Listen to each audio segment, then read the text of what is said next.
আসসালামু আলাইকুম।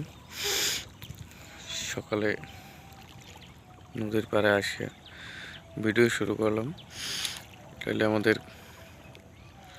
চরবাড়িয়া ইউনিয়ন গ্রাম নতুন চর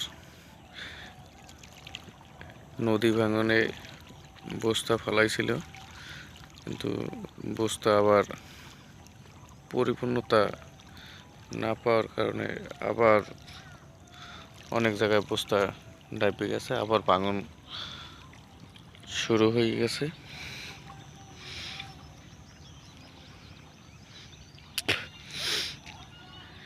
এখন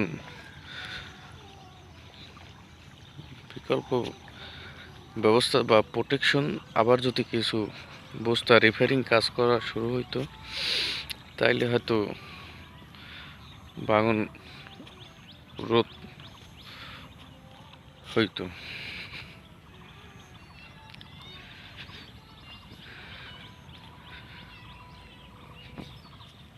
প্রশাসনের কাছে আপনার গেছিলাম, এখন